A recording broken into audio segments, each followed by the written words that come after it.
ಇನ್ನು ಮನೆ ಪ್ರಚಾರ ಇವತ್ತು ಶುರುವಾಗಿದೆ. ಇವತ್ತೊಂದು ದಿವಸ ಬಾಕಿ ಇದೆ. ಯಾಕಂದರೆ ನಿನ್ನೆಗೆ ಎಲ್ಲವೂ ಕೂಡ ಎಂಡಾಯಿತು. ಇವತ್ತು ಮನೆಗೆ ಹೋಗಿ ಪ್ರಚಾರ ಮಾಡಬಹುದು. ನಾಯಕರು ಈಗಾಗಲೇ ಬೇರೆ ಪ್ಲಾನ್ಗಳನ್ನು ಮಾಡಿದ್ದಾರೆ. ಮನೆಗೆ ಹೋಗಿ ಮತವನ್ನು ಕೇಳುವಂಥದ್ದು. ಏನು ಈ ಲೋಕಸಭಾ ಅಖಾಡ ಅನ್ನುವಂಥದ್ದು ಸಾಮಾನ್ಯ ಸಂಗತಿನ.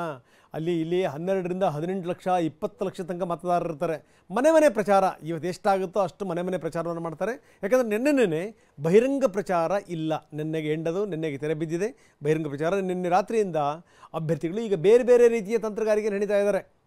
ಈ ನಿನ್ನೆ ಇವತ್ತಿನ ದಿವಸ ಇದೆಯಲ್ಲ, ಅದು ಇವತ್ತಿನ ರಾತ್ರಿ ಇದೆಯಲ್ಲ, ಕತ್ತಲ ರಾತ್ರಿ, ಅದು ವೆರಿ ಇಂಪಾರ್ಟೆಂಟ್. ಯಾರ್ಯಾರು ಎಷ್ಟೆಷ್ಟರ ಮಟ್ಟಿಗೆ ಏನೇನು ಕರಾಮತುಗಳನ್ನು ಮಾಡ್ತಾರೆ, ತಮ್ಮ ಕರಾಮತುಗಳನ್ನು ತೋರಿಸ್ತಾರೆ, ಇವೆಲ್ಲದೂ ಕೂಡ ಇಂಪಾರ್ಟೆಂಟ್. ಇದಕ್ಕೋಸ್ಕರ ಏನು ಅಂತಂದರೆ ಅಧಿಕಾರಿಗಳು ಕೂಡ ಕಣ್ಣಿಗೆ ಎಣ್ಣೆ ಬಿಟ್ಕೊಂಡು ಕಾಯ್ತಾ ಇದ್ದಾರೆ. ಎಲ್ಲಿ ಏನಾದರೂ ಒಂದು ಸಣ್ಣ ಸುಳಿವು ಸಿಕ್ಕರೂ ಕೂಡ ದಾಳಿಗಳಾಗ್ತವೆ. ಇವತ್ತು ರಾತ್ರಿ ಇನ್ನೇನೇನು ರಾದ್ಧಾಂತಗಳಿದೆಯೋ ಗೊತ್ತಿಲ್ಲ. ಸೊ ಇವತ್ತು ಅಭ್ಯರ್ಥಿಗಳು ಮನೆಯ ಪ್ರಚಾರವನ್ನು ಮಾಡ್ತಾ ಇದ್ದಾರೆ. ನಿನ್ನೆ ಬಹಿರಂಗ ಪ್ರಚಾರಕ್ಕೆ ತೆರೆ ಬಿದ್ದಿದೆ. ಸೊ ಇದು ಇನ್ನು ನಾಳೆ ಇವರೆಲ್ಲರ ಹಣೆಬರಹವನ್ನು, ಅಂದರೆ 14 ಜನರ ಹಣೆಬರಹವನ್ನು. ಜಯಶಂಕರ್ ಜೇನು ಸಾಕಣೆ ಮಾಡಿ ವರ್ಷಕ್ಕೆ 3.5 ಕೋಟಿ ಗಳಿಸ್ತಿದ್ದಾರೆ. ನೀವು ಕೂಡ ಅವರಿಂದ ಕಲಿಬೇಕಾ? ಅವ್ರ ಜೊತೆ ವಿಡಿಯೋ ಕಾಲ್ನಲ್ಲಿ ಮಾತಾಡಬೇಕಾ? ಈಗಲೇ ಫ್ರೀಡಮ್ ಆ್ಯಪ್ ಡೌನ್ಲೋಡ್ ಮಾಡಿ. ಬರೆಯುವಂಥ ಚುನಾವಣೆ ನಾಳೆ ಮತದಾನ ಬೆಳಗ್ಗಿನಿಂದ ಆರಂಭ ಆಗುತ್ತೆ. ಅದಕ್ಕೋಸ್ಕರ ಎಲ್ಲ ಸಿದ್ಧತೆಗಳು ಕೂಡ ಆಗಿದೆ.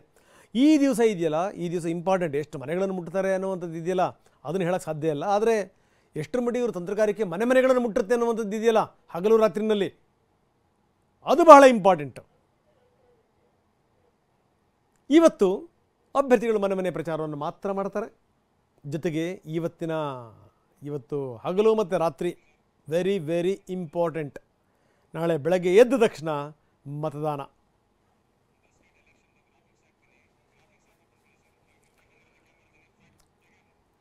ನಾವು ನೋಡ್ತಾ ಇದ್ವಿ ಏನಂದರೆ ಕರ್ನಾಟಕದ 14 ಕ್ಷೇತ್ರಗಳಿಗೆ ನಾಳೆ ಮತದಾನ ಆಗುತ್ತೆ. ಇದೆಲ್ಲದರ ಜೊತೆಗೆ ಬೇರೆ ಭಾಗಗಳಲ್ಲಿ 2ನೇ ಹಂತದ ಮತದಾನದಲ್ಲಿ ಯಾವ್ಯಾವ ಕಡೆಗೆ ಚುನಾವಣೆ ನಡೀತಾ ಇದೆ. 13 ರಾಜ್ಯಗಳಲ್ಲಿ 2ನೇ ಹಂತದ ಮತದಾನ. ರಾಜ್ಯಕ್ಕಿಂತ ಮೊದಲನೇ ಹಂತ, ದೇಶಕ್ಕಿಂತ 2ನೇ ಹಂತ.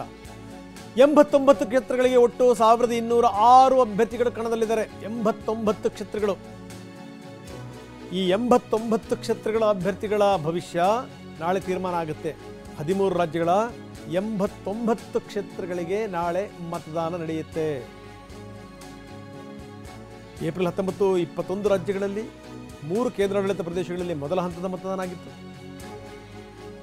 102 ಕ್ಷೇತ್ರಗಳಿಗೆ ಮೊದಲ ಹಂತದ ಮತದಾನ ನಡೆದಿತ್ತು. 102 ಕ್ಷೇತ್ರಗಳಿಗೆ. ಈಗ 89 ಕ್ಷೇತ್ರಗಳಿಗೆ. 102 ಕ್ಷೇತ್ರಗಳಿಗೆ ನಡೆದಂಥ ಮತದಾನ ಇದೆಯಲ್ಲ, 65.2 ಮತದಾನ ನಡೆದಿತ್ತು. ಒಟ್ಟು 13 ರಾಜ್ಯಗಳಲ್ಲಿ 89 ಲೋಕಸಭಾ ಕ್ಷೇತ್ರಗಳು ಬರ್ತವೆ. ನಾಳೆ ಈ 89 ಕ್ಷೇತ್ರಗಳಿಗೆ ವೋಟಿಂಗ್. ಕೇರಳದ ಎಲ್ಲ 20 ಕ್ಷೇತ್ರಗಳಲ್ಲಿ ಒಂದೇ ಹಂತ. ವಯನಾಡಿನಿಂದ ಸ್ಪರ್ಧೆ ಮಾಡಿದ್ದಾರೆ ರಾಹುಲ್ ಗಾಂಧಿ. ವಯನಾಡ್ದು ಈ ಚುನಾವಣೆ ಆಗ್ತಿದ್ದಂಗೆನೇ ಬಹುಶಃ ಮತ್ತೊಂದು ಸರಿ ಅವರು ಅಮೇಥಿನಲ್ಲೂ ಕೂಡ ಅದೃಷ್ಟ ಪರೀಕ್ಷೆ ಎಳಿತಾರೆ ಅನ್ನುವಂಥ ಮಾತಿದೆ. ನೋಡೋಣ ಯಾರ್ಯಾರು ಹಣೆ ಬರಹ ಏನೇನು ನಿರ್ಧಾರ ಆಗುತ್ತೆ ಅಂತ. ಇನ್ನು ಕೇಂದ್ರ ಸಚಿವ ರಾಜೀವ್ ಚಂದ್ರಶೇಖರ್ ಕೂಡ ಕಣದಲ್ಲಿದ್ದಾರೆ. ಶಶಿ ತರೂರ್ ಅವರ ವಿರುದ್ಧ ಯಾರ್ಯಾರು ಹಣೆ ಬರಹ ನಿರ್ಧಾರ ಆಗುತ್ತೆ ನೋಡೋಣ. ಮಹಾರಾಷ್ಟ್ರ 8 ಕ್ಷೇತ್ರಗಳಿಗೆ, ಉತ್ತರ ಪ್ರದೇಶ 8 ಕ್ಷೇತ್ರಗಳಿಗೆ, ಮಧ್ಯಪ್ರದೇಶದ 7 ಕ್ಷೇತ್ರಗಳಿಗೆ, ಅಸ್ಸಾಂ ಮತ್ತು ಬಿಹಾರ 5 ಕ್ಷೇತ್ರಗಳಿಗೆ ನಾಳೆ ಮತದಾನ ಆಗುವಂಥ ವಿವರಗಳನ್ನು ನಾವು ಕೊಡ್ತಾ ಇದ್ದೀವಿ. ಛತ್ತೀಸ್ಗಢ, ಪಶ್ಚಿಮ ಬಂಗಾಳ 3 ಕ್ಷೇತ್ರಗಳಿಗೆ, ಸೂಕ್ಷ್ಮ ಪ್ರದೇಶಗಳಲ್ಲಿ ನೋಡಿ 3 ಕ್ಷೇತ್ರಗಳನ್ನು ಇಟ್ಟಿದ್ದಾರೆ. ಮಣಿಪುರ, ತ್ರಿಪುರ 1, ಜಮ್ಮು ಕಾಶ್ಮೀರ 1 ಕ್ಷೇತ್ರ. ಕರ್ನಾಟಕದ 14 ಕ್ಷೇತ್ರಗಳಲ್ಲಿ ಮತದಾನ. ರಾಹುಲ್ ಗಾಂಧಿ ವಯನಾಡಿನಿಂದ ಕಣಕ್ಕಿಳಿದಿದ್ದಾರೆ. ತಿರುವನಂತಪುರಂನಿಂದ ರಾಜೀವ್ ಚಂದ್ರಶೇಖರ್ ಕಣಕ್ಕಿಳಿದಿದ್ದಾರೆ ಕೇಂದ್ರ ಸಚಿವರು. ತಿರುವನಂತಪುರಂನಿಂದ ಶಶಿ ತರೂರ್ ಕಣಕ್ಕಿಳಿದಿದ್ದಾರೆ. ಹೇಮಾ ಮಾಲಿನಿ ಮಥುರಾದಿಂದ, ಅರುಣ್ ಗೋವಿಲ್ ಮೀರತ್ತಿಂದ, ಸುರೇಶ್ ಗೋಪಿ ತ್ರಿಶೂರ್ನಿಂದ ಸ್ಪರ್ಧೆಗಿಳಿದಿರೋದು. ಶೇಖಾವತ್ ಜೋಧಪುರದಿಂದ, ಭೂಪೇಶ್ ಬಘೇಲ್ ಛತ್ತೀಸ್ಗಢನಿಂದ, ಸುಕಂತ ಮಜುಮ್ದಾರ್ ಕೂಡ ಕಣದಲ್ಲಿರೋದನ್ನು ನಾವು ನೋಡ್ತಾ ಇದ್ದೀವಿ. ಇನ್ನು ಏನು ಸಾಮಾನ್ಯ ಸಂಗತಿ ಅಲ್ಲ. ಯಾಕಂದರೆ ಹಂತಗಳಲ್ಲಿ ನಡೆಯುವಂಥ ಮತದಾನ ಇದೆಯಲ್ಲ, ಯಾಕಪ್ಪ ಅಂತಂದರೆ ಸೂಕ್ತವಾದಂಥ ಬಿಗಿ ಬಂದೋಬಸ್ತಿನ ಮುಖಾಂತರ ಆಗಬೇಕು. ಎಲ್ಲೂ ಕೂಡ ಅಹಿತಕರ ಘಟನಾವಳಿಗಳು ಆಗಬಾರದು ಅನ್ನುವಂಥ ಕಾರಣಕ್ಕೋಸ್ಕರ 2ನೇ ಹಂತದ ಚುನಾವಣೆಗೆ ಈಗಾಗಲೇ ಸಿದ್ಧತೆಗಳಾಗ್ತಾ ಇದೆ. ಇದು ರಾಜ್ಯದ ಮೊದಲನೇ ಹಂತದ, ದೇಶದ 2ನೇ ಹಂತದ್ದು.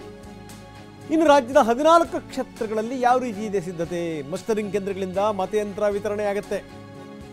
ಬೆಂಗಳೂರಿನ ಸೇಂಟ್ ಜೋಸೆಫ್ ಹೈಸ್ಕೂಲ್ ಮಸ್ಟರಿಂಗ್ ಸೆಂಟರ್ನಲ್ಲಿ ಸ್ಥಾಪನೆ ಮಾಡಲಾಗಿದೆ. 28 ವಿಧಾನಸಭಾ ಕ್ಷೇತ್ರಗಳಲ್ಲಿ ಒಟ್ಟು 8,984 ಮತಗಟ್ಟೆಗಳನ್ನು ತೆರೆಯಲಾಗಿದೆ. ಮಸ್ಟರಿಂಗ್ ಕೇಂದ್ರಗಳಿಂದ ಮತಯಂತ್ರಗಳನ್ನು ಸಿಬ್ಬಂದಿ ತೆಗೆದುಕೊಂಡು ಹೋಗ್ತಾರೆ. 2 ತಿಂಗಳಿಂದ ಸಿಬ್ಬಂದಿಗೆ ಯಾವ್ಯಾವ ರೀತಿ ಕಾರ್ಯನಿರ್ವಹಿಸಬೇಕು ಅನ್ನೋದ್ರ ಬಗ್ಗೆ ಟ್ರೈನಿಂಗ್ ಕೊಡಲಾಗಿದೆ. ಮತಯಂತ್ರದ ಜೊತೆಗೇನೆ ಮತಗಟ್ಟೆಗಳಿಗೆ ಹೋಗ್ತಾರೆ, ಅಲ್ಲಿ ಮತದಾನ ಕೇಂದ್ರ ಸ್ಥಾಪನೆ ಮಾಡ್ತಾರೆ. ನಮೂನೆ 12ರಲ್ಲಿ ಕೋರಿಕೆ ಸಲ್ಲಿಸಿ ಅಂಚೆ ಮತದಾನಕ್ಕೂ ಕೂಡ ಅವಕಾಶವನ್ನು ಕಲ್ಪಿಸಲಾಗುತ್ತೆ. ಈ ರೀತಿ ಮಸ್ಟರಿಂಗ್ ಕೇಂದ್ರಗಳಿಂದ ಈ ರೀತಿ ಮಷಿನ್ಗಳನ್ನು ತೆಗೆದುಕೊಂಡು ಹೋಗಲಾಗುತ್ತೆ, ಅಲ್ಲಿ ಮತಕೇಂದ್ರ ಸ್ಥಾಪನೆ ಆಗುತ್ತೆ, ಅಲ್ಲಿ ವೋಟಿಂಗ್ ಶುರು ಆಗುತ್ತೆ.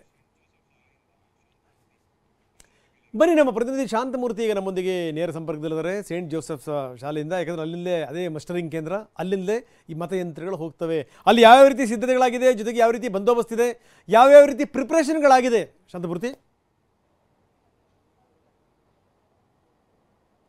ಈಗಾಗಲೇ ಲೋಕಸಭಾ ಚುನಾವಣೆ ಸಮರಕ್ಕೆ ಇನ್ನೊಂದೇ ದಿನ ಬಾಕಿ ಇರುವಂತದ್ದು ಹಿನ್ನೆಲೆಯಲ್ಲಿ ಸಿಲಿಕಾನ್ ಸಿಟಿ ಬೆಂಗಳೂರಿನ 28 ವಿಧಾನಸಭಾ ಕ್ಷೇತ್ರಗಳಲ್ಲೂ ಕೂಡ ಇದೀಗ ಮತಗಟ್ಟೆಗಳ ರಚನೆಗೆ ಸಿದ್ಧತೆಗಳು ನಡೀತಾ ಇದೆ. ಅದರಂತೆ ಮಸ್ಟರಿಂಗ್ ಸೆಂಟರ್ಗಳಲ್ಲೂ ಕೂಡ ಈಗಾಗಲೇ ಮತಯಂತ್ರಗಳನ್ನ ವಿತರಣೆ ಮಾಡೋದಕ್ಕೆ ಸಕಲ ಸಿದ್ಧತೆಯನ್ನು ಮಾಡ್ಕೊಳ್ತಾ ಇದ್ದಾರೆ. ನಾನೀಗ ಶಾಂತಿನಗರ ವಿಧಾನಸಭಾ ಕ್ಷೇತ್ರದ ವ್ಯಾಪ್ತಿಯಲ್ಲಿರ್ತಕ್ಕಂಥ ಮಸ್ಟರಿಂಗ್ ಸೆಂಟರ್ ಆದಂತ ಸೆಂಟ್ ಜೋಸೆಫ್ ಕಾಲೇಜ್ನಲ್ಲಿ ಇದ್ದೀನಿ. ಇಲ್ಲಿ ನೀವು ಗಮನಿಸ್ತಾ ಇದ್ದೀರಿ, ಈಗಾಗಲೇ ಚುನಾವಣೆಗೆ ಬೇಕಾದಂತ ಎಲ್ಲಾ ರೀತಿಯ ಸಿದ್ಧತೆಗಳನ್ನ ಸಿಬ್ಬಂದಿಗಳು ಮಾಡ್ಕೊಳ್ತಾ ಇರುವಂತದ್ದು. ಈಗ 9 ಗಂಟೆಯ ಬಳಿಕ ಏನು ಮತಯಂತ್ರಗಳನ್ನ ವಿತರಣೆ ಮಾಡಲಾಗುತ್ತೆ. ಅದಾದ ಬಳಿಕ ಸಿಬ್ಬಂದಿಗಳು ತಮಗೆ ನಿಗದಿಪಡಿಸಿರ್ತಕ್ಕಂಥ ಆ ಮತಗಟ್ಟೆಗಳೇನಿದೆ ಆ ಒಂದು ಮತಗಟ್ಟೆಗಳಿಗೆ ತೆರಳಿ ಆ ಒಂದು ಸಿದ್ಧತೆಗಳನ್ನ ಮಾಡ್ಕೊಳ್ಳೋದಕ್ಕೆ ಈಗಾಗಲೇ ಆ ತಯಾರಿಯನ್ನ ನಡೆಸಿರುವಂತದ್ದು. ಇನ್ನು ಈ ಬಾರಿ ಏನು ಎಲೆಕ್ಷನ್ಗೆ ಚುನಾವಣೆ ಒಂದು ಕರ್ತವ್ಯವನ್ನು ನಿರ್ವಹಿಸ್ತಕ್ಕಂಥ ಸಿಬ್ಬಂದಿ ಏನಿದ್ದಾರೆ ಅವ್ರಿಗೆ ಅಂಚೆ ಎಸ್ ನಿಮ್ಮ ಧ್ವನಿಯನ್ನು ಸರಿಯಾಗಿ ಕೇಳ್ತಾ ಇಲ್ಲ. ನೀವು ಹಾಗೆ ನೀವು ಸಂಪರ್ಕದಲ್ಲಿರಿ, ಮತ್ತೆ ನಿಮ್ಮನ್ನು ಸಂಪರ್ಕ ಮಾಡುವಂಥ ಪ್ರಯತ್ನವನ್ನು ಮಾಡ್ತೀನಿ. ಶಾಂತಮೂರ್ತಿ, ಬೆಂಗಳೂರಿನ ಸೇಂಟ್ ಜೋಸೆಫ್ಸ್ ಕಾಲೇಜಿನ ದೃಶ್ಯಾವಳಿಗಳನ್ನು ನಾವು ತೋರಿಸ್ತಾ ಇದ್ದೀವಿ. ಅಲ್ಲಿ ಈಗಾಗಲೇ ಚೇರ್ಗಳನ್ನು ಹಾಕಲಾಗಿದೆ, ಎಲ್ಲ ವ್ಯವಸ್ಥೆಗಳನ್ನು ಮಾಡಲಾಗಿದೆ. ಶಾಂತಮೂರ್ತಿ, ಮುಂದುವರಿಸಿ. ಇನ್ನು ಈಗ ನೀವು ಗಮನಿಸ್ತಾ ಇದ್ದೀರಾ, ಈಗಾಗಲೇ ಏನೋ ರಿಜಿಸ್ಟರ್ ಅನ್ನ ಮಾಡ್ಕೊಳ್ತಕ್ಕಂಥ ಪ್ರಕ್ರಿಯೆ ಕೂಡ ನಡೀತಾ ಇದೆ. ಅಂದ್ರೆ ಸಿಬ್ಬಂದಿ ಯಾವ್ಯಾವ ಒಂದು ಮತಕ್ಷೇತ್ರಕ್ಕೆ ತೆರಳಬೇಕು ಮತ್ತೆ ಯಾವ ಮತಗಟ್ಟೆಯಲ್ಲಿ ಕರ್ತವ್ಯವನ್ನು ನಿರ್ವಹಿಸಬೇಕು ಅನ್ನೋ ಒಂದು ಮಾಹಿತಿಯನ್ನು ಇಲ್ಲಿ ಪಡ್ಕೊಳ್ತಾ ಇರೋ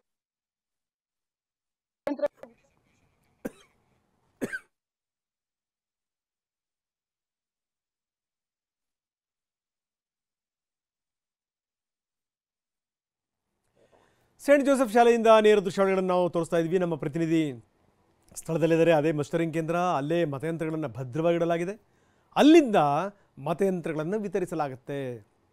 ಮತಯಂತ್ರಗಳನ್ನು ತಗೊಂಡೇ ಅವರು ಕೇಂದ್ರಗಳಿಗೆ ಹೋಗ್ತಾರೆ ಸಂಬಂಧಪಟ್ಟಂಥ ಅಧಿಕಾರಿಗಳು.